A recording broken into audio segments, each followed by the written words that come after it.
Who is the most evil killer in DBD? There is a wide range of killers in Dead by Daylight, all of which have varying motivations and stories for why they are the way they are. Today let's dive in and rank them all least to most evil. Actually good, a tier for characters who debatably don't deserve their title of killer in the realm. Characters who act quite morally and don't even kill prior to the entity taking them. Spirit is an interesting case as the title of killer quite literally doesn't fit her prior to the realm and the entity's trials. This is what we'll be judging the characters on, by the way. Their pre-realm versions. Spirit is one of few killers who didn't actually kill anyone prior to the realm. Just about the worst thing she does is fight some boys, but they were bullies and actively attacking her already. She just defends herself and beats them back. She also feels horrible about it afterwards. It's not like she enjoys it. She feels like a monster. Rin is really quite innocent throughout her lore and a very normal person. A descendant of Kazan Yamaoka, the Oni, yet quite peaceful throughout her lore and very normal. A character comparatively to him who is actively trying to suppress her anger and the rage of her bloodline. It's only when her father snaps one day, broken by the collapsing Yamaoka estate and name, and encouraged by the entity, that he attacks Rin and her mother. Rin is nearly killed when the entity reaches out to her, seeing the potential within, and offering her to continue living as a spirit, promised revenge, but with the requirement she serve it, she decides to take this option.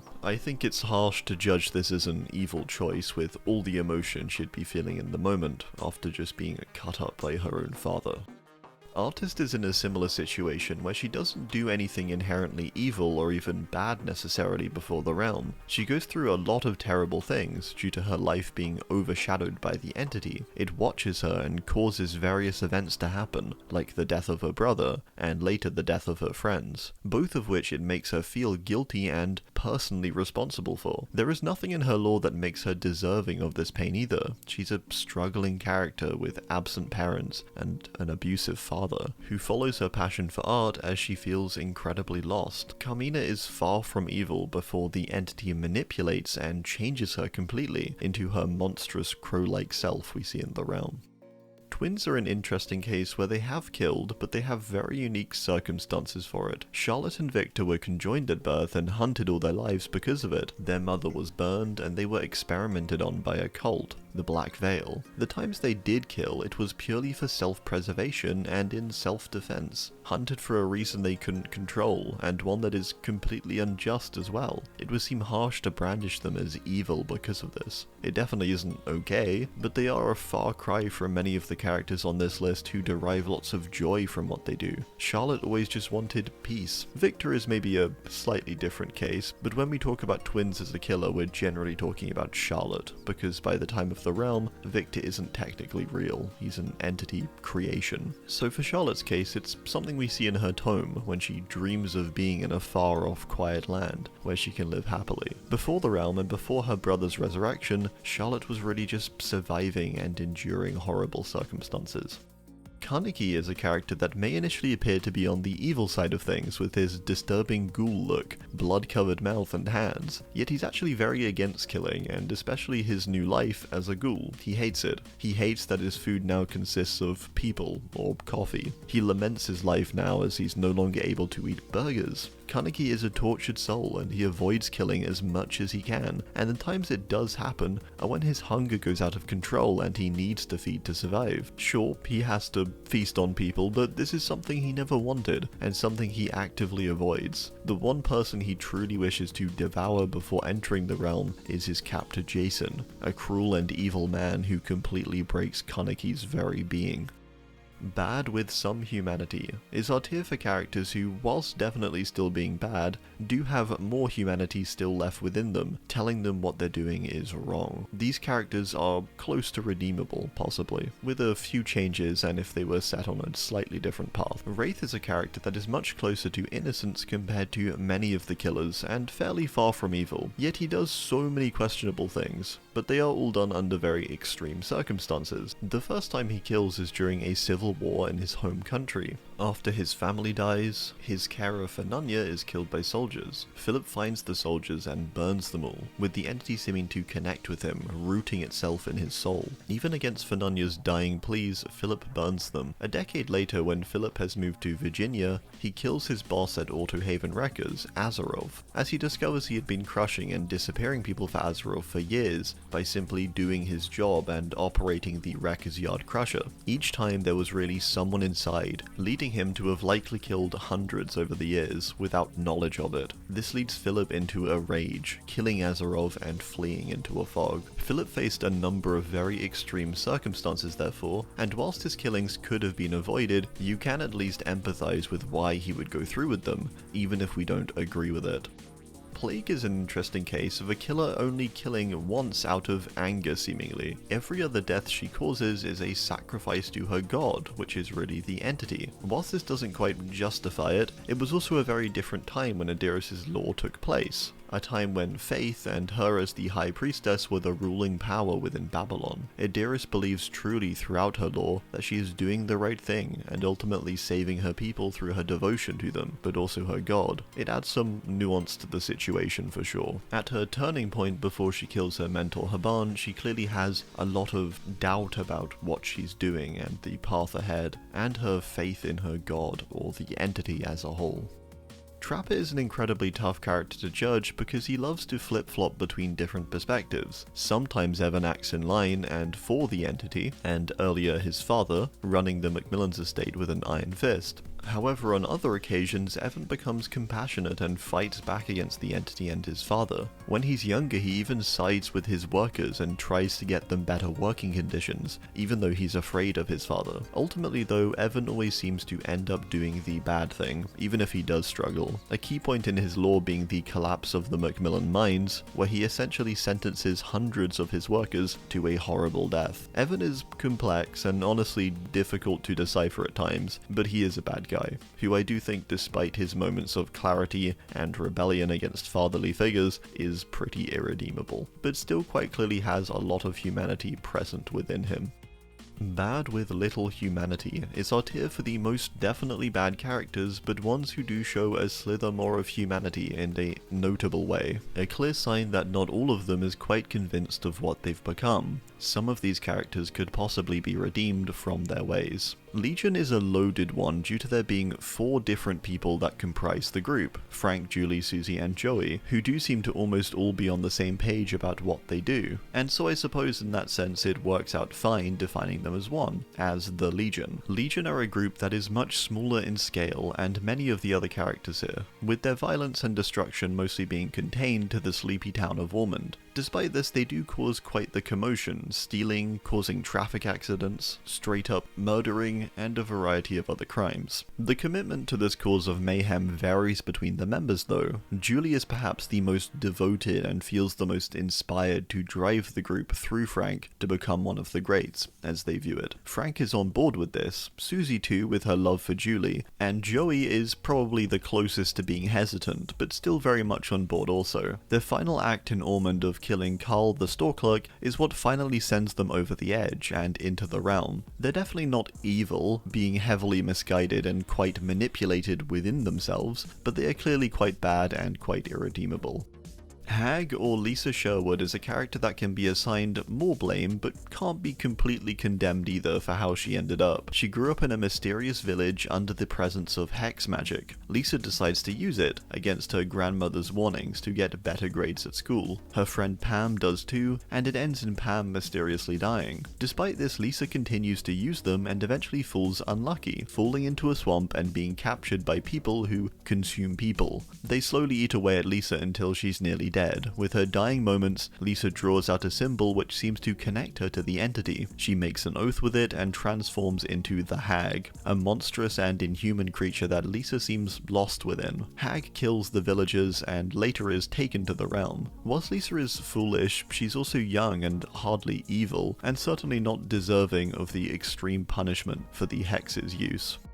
Deathslinger is a character who definitely had a rough start to life in the American Midwest. As he grew up and became a talented engineer, his invention was stolen and sold on to someone else. It sent Caleb into a rage, and he greatly injures his boss, Henry Bayshore, landing Caleb in prison. He only gets out due to a deal he makes with the warden to use his engineered tools to capture and bring in more prisoners, a bounty hunter. He starts up a gang, becoming a cruel man and gaining many names such as Mad Mick and the Deathslinger, using his cruel spear gun to shoot and reel in any bounty. When Bayshore later buys Hellshire Penitentiary, Caleb goes back, causes a riot, and leaves Bayshore and the warden to be killed by the prisoners. Caleb doesn't recognize his father's tools stashed away in his old cell, and despite there seeming to be a slither of that part of him still within, it seems long gone. Caleb was also very sadistic, even as a child, secretly building twisted contraptions behind his father's back. He's hardly ever been good, I think, but evil, maybe not.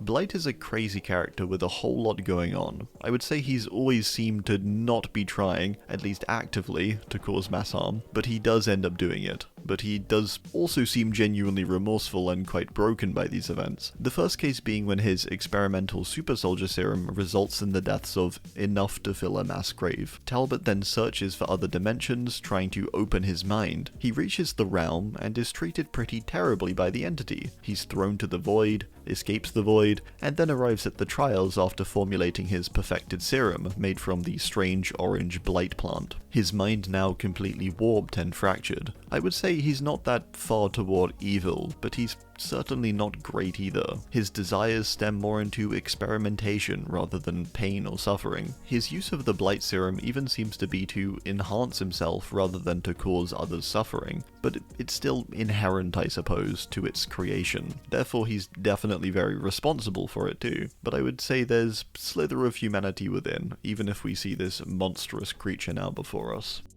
Pig, or Amanda Young, is quite a morally complex character who is clearly going through a lot. Her life is turned around when she's captured by Jigsaw and narrowly escapes the reverse bear trap game, becoming one of his disciples. From here she takes part in creating new games, resulting in many brutal deaths, and even rigging some herself, causing even more. Amanda is definitely not good, and certainly not redeemable after this, even if she does believe the delusional ideals of Jigsaw that they are somehow enriching these people's lives, making them appreciate them more. Even when Amanda is shot by Jigsaw and left for dead, she still deludes herself that it's all part of the plan he has for her. She happily enters the entity's trials believing what she's done is right. Maybe not completely evil, and certainly misguided, but incredibly bad.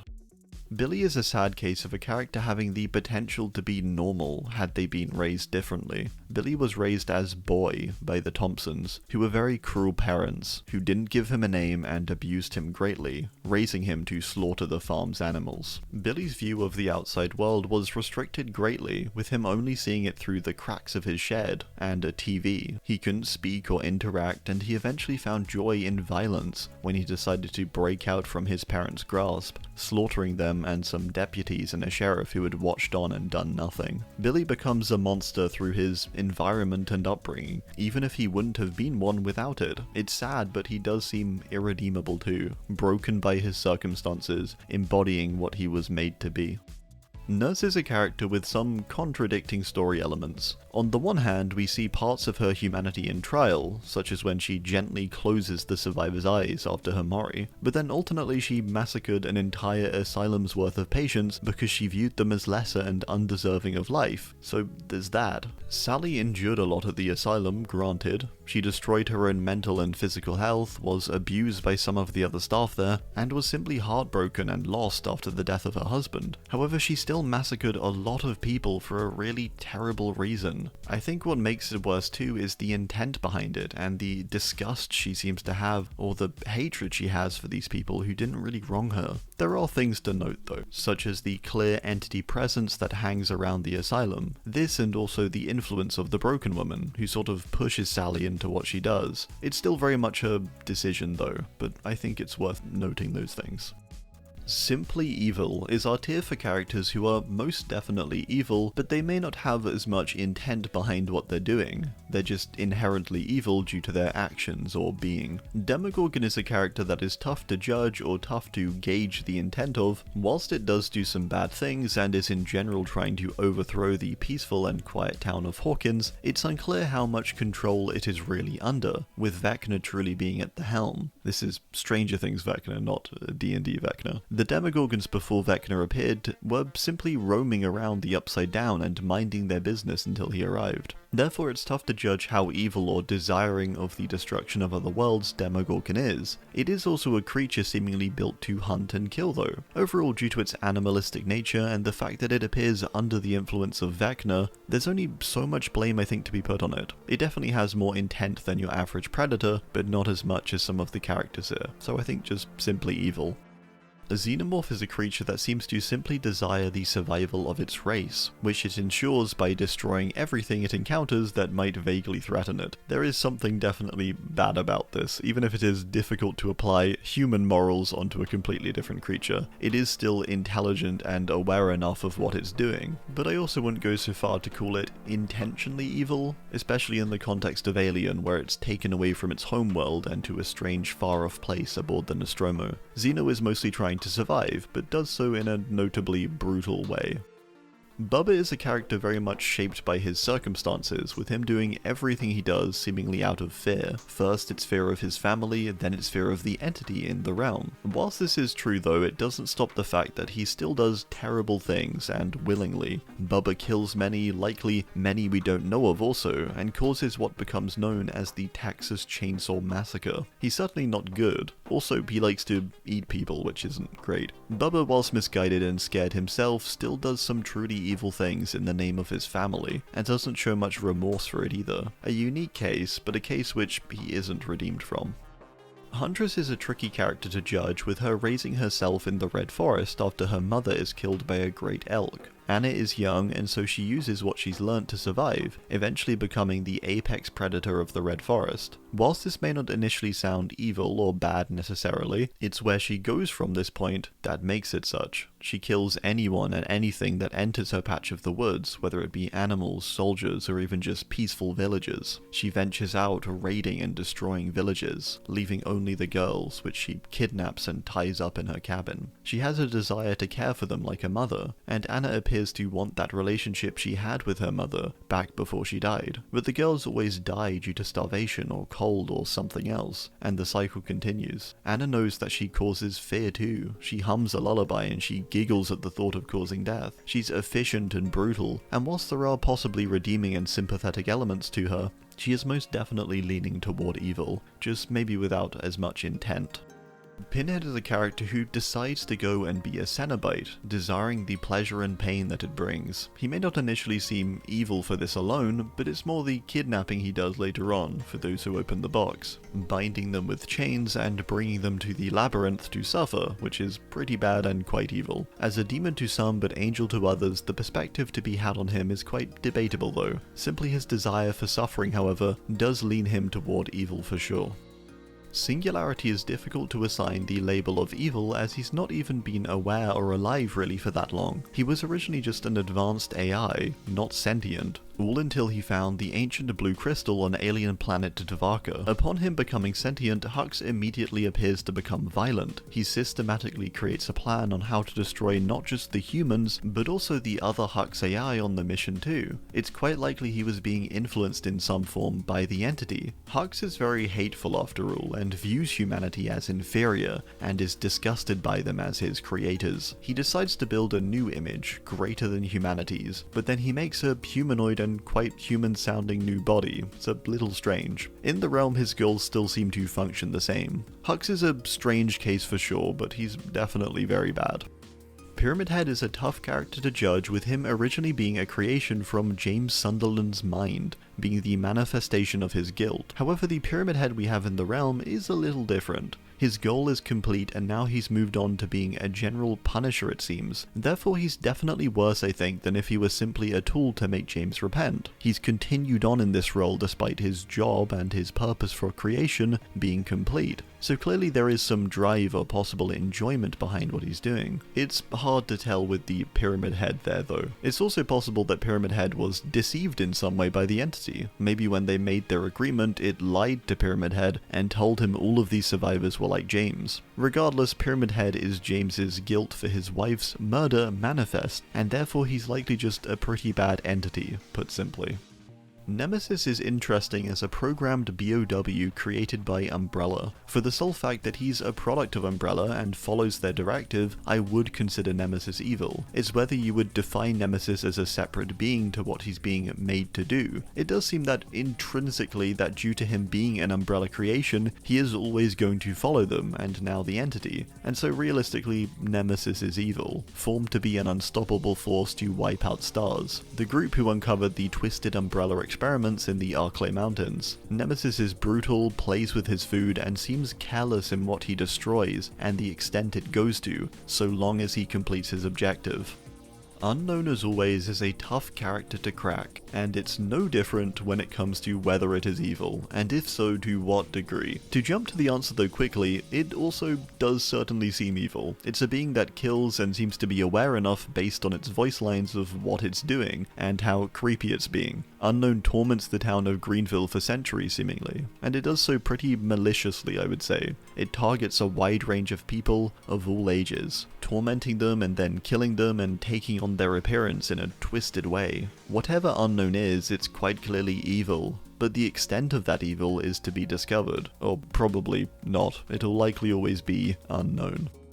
Dredge is a creature that does not necessarily seem concerned by evil. It is drawn to emotion seemingly, not too dissimilar from the entity itself, with it even taking on a similar fog-like appearance. When Dredge appears at the Garden of Joy, consuming what is left of the chaos there, it doesn't seem to do it out of malice. It just exists as this consuming entity. It is likely an evil entity though, with it being drawn to these dark areas of the world, such as the Garden of Joy. I do think it lacks intent though, comparatively to some of the more human characters.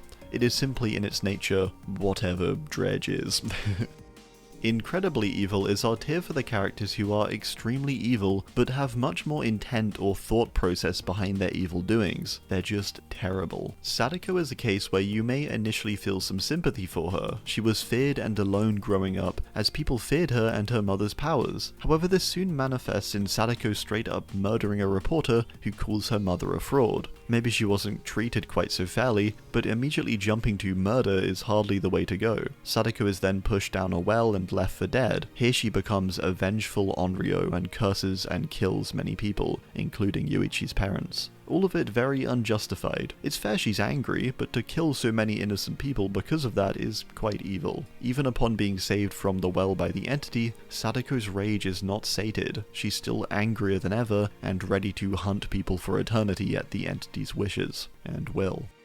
Houndmaster is quite an interesting case, as when she starts out in her lore, she's not a pirate as we see her today. She's actually the daughter of a merchant or trader. It's only with her encounters with pirates and the murder of her father that she becomes one herself. She becomes extremely brutal over the years as she's left with only Snug and on a very dangerous island, seemingly affected by an overlap. The experience changes Portia into a brutal and deadly leader. Whilst there is some tragedy to her story, it doesn't change the fact that she's still very sadistic and cruel at the point we see her at the end of her lore. In the realm, she's particularly cruel to survivors too, pointing out their weaknesses or mocking them before finishing them. It shows a side off that enjoys not just killing, but seemingly humiliating and demeaning whilst doing so. She's most definitely evil in my mind.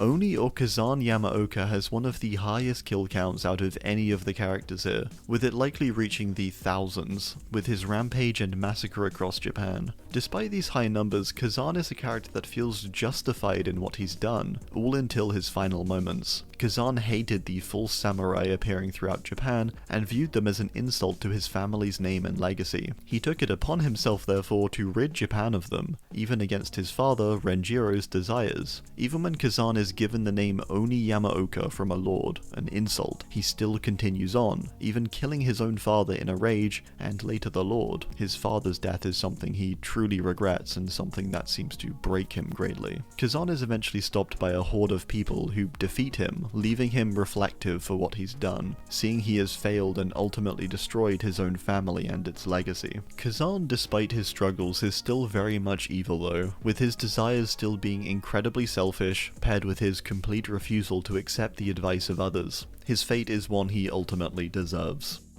Dracula is certainly an evil being. Sure, there's maybe a bit of tragedy with his wife's death, but hardly enough to justify his slaughter of humans, and simply how he sees them as lesser seemingly. Dracula is responsible for killing countless people, drinking their blood, and just generally acting above it all a bit. His desire upon entering the realm to simply continue his vengeance on humanity just speaks volumes. The guy will never change. Trickster is a very twisted character despite his bright appearance. He's someone who laughs and derives great joy from suffering, but specifically the sounds people make when suffering. The screams are what he hunts, to later place into his music tracks. He sees them as beautiful. Trickster is even more despicable though due to how he used his fans. He used his wealth and fame to capture them and draw their screams out. He let his prior bandmates of No Spin die in a fire just to listen to their screams. His final act before entering the realm is to slaughter all of the higher-ups of Mighty One, his studio. Even Yunjin, who helped him so much, and even protected him in many ways over the years. Ji-woon is surely evil. Ghostface can be deceiving with his lighter personality and fun, relaxed vibe he gives off, but the man is a complete menace. Danny Johnson, or Jed Olson, is a man with the desire to become a famed serial killer, so much so that he even exposes his own crimes and blows them to greater heights by working at the local paper in Roseville. He's a man obsessed with killing, but also image and to an extent fame, but only through causing fear. The Ghostface is his creation, a legend in Roseville that all the people there fear. Ghostface is also a character who studied before he became what he did, learning about other killers in the realm such as Trapper, and molding and adapting himself to be what he viewed as the perfect killer. Ghostface also derives joy from what he's doing though. It's not just about the notoriety, but also the genuine enjoyment he gets. Ghostface is most definitely evil. Skull Merchant is a sadistic character who creates brutal weaponry with her massive money to cosplay as her father's dark manga protagonist, the Skull Merchant. Her wealth is something she obtained largely by killing, acquiring companies by hunting down CEOs in her secret games. This all seems to be her way of connecting with her father, but also bringing his stories to life after their failure to succeed. She has likely killed countless people to get where she is today, and she clearly has no remorse. She flaunts her wealth, murders any witness, and does all of it dressed up in costume, treating life and death like a game. She's most definitely evil. Clown is a very evil and disgusting man, someone who throughout his life indulges in pretty much every vice possible, with his most grotesque being his murders and his taking of fingers, of which we can see around his belt. There is nothing redeeming about Kenneth Chase, nor anything even sympathetic really. His father was terrible, but Kenneth even back then was already killing birds and later dogs. It's no excuse for what he later becomes. A monster and certainly evil. Wesker is an evil character for sure, a character set on world domination and destruction through the release of Ouroboros, a BOW. Wesker is smart and meticulous, and his only drive is whatever benefits his goals. Everyone and everything is a means to an end. He uses, destroys, and betrays. Wesker is also just quite evil for how he views himself compared to humanity. He thinks he's above them, a greater being, and humans are not deserving of the life they have unless they can withstand Ouroboros. Wesker did have a pretty rough childhood, but what he became was something clearly inherent to him, a hunger for power and destruction. Evil Incarnate is our final and top tier for the evilest of the evil, the characters who truly embody evil itself. Myers is here simply because he is considered and dubbed purely and simply evil by Sam Loomis, who studied him extensively. Myers is an empty husk and shell, with the only human thing remaining about him being his physical shape of one. Myers causes death purely on the premise of wanting to, an innate desire to seemingly. There is no distinct motive or drive, but instead just a desire to kill in some form. There is no reasoning with him or stopping him. He is simply evil incarnate. Chucky is another completely abhorrent being, both before and after his transformation into a good guy doll. Chucky was a serial killer before his death and moved to the body of a good guy doll, and he continues to be one when inside it too, with his primary target being Andy, a child who he tries to steal the body of for a very long time, causing the deaths of many people around Andy, but always just failing. Chucky gets rid of anyone in his way, in a brutal manner, and seems to have no remorse for what he's done, and instead indulges in the stories and fear surrounding the killer doll. He is truly just evil.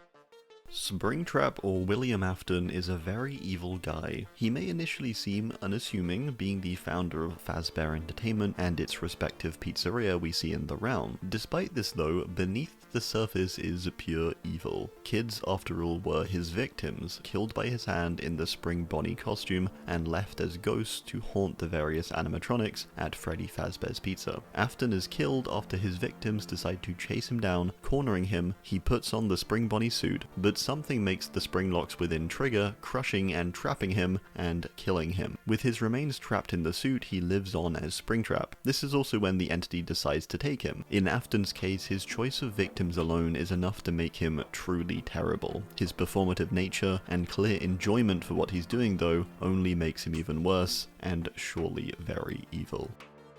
Doctor does so many brutal and terrible things throughout his lore, and seemingly solely for the purpose of his own enjoyment and desire to do so. Herman is not manipulated nor misguided, and he derives great joy from everything he does and the horror he causes. He gets hired to Larry's in the first place due to his brutal methods, and only gets worse from there, experimenting on people with electroshock therapy, using it to conduct all kinds of twisted experiments. Whilst completely human, Herman seems so monstrous and completely inhuman. There is really nothing redeemable about him, from the first time we meet him to his final act of slaughtering the entirety of Larry's Memorial Institute. The Doctor screams pure evil.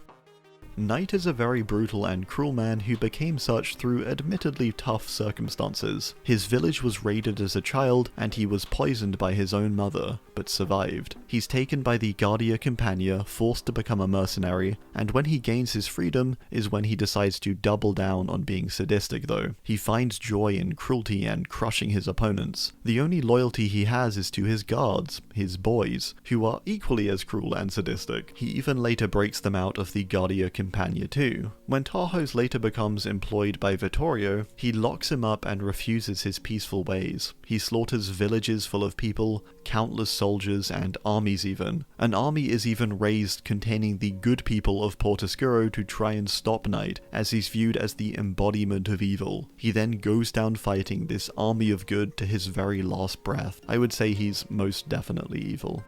Freddy is one of the most evil characters in the entire roster, being a character who has actually no redeeming qualities actually. He's just awful through and through. He abused the children of Badham, later murdering them when they grew up, and all because their parents decided to put a very brutal end to him. Through it all, and even now as a dream demon, he acts like he's the victim of it all.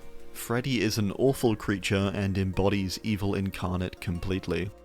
Vecna is the top of our list though, a character who is just completely irredeemable and seems to adore the chaos and destruction he causes. Unlike the others up here too, Vecna is a special case of his destruction being not just on a large scale, but quite literally a multiversal one, a scale incomparable to any other character in the DBD roster. Vecna destroys and takes over entire universes and worlds, being completely overpowered and near unkillable. He has racked up a large list of names over the years due to all of the horrors he's caused. There is nothing really redeemable about Vecna too, and even if there were, it would completely and ultimately pale in comparison to the massive destruction and death he's caused.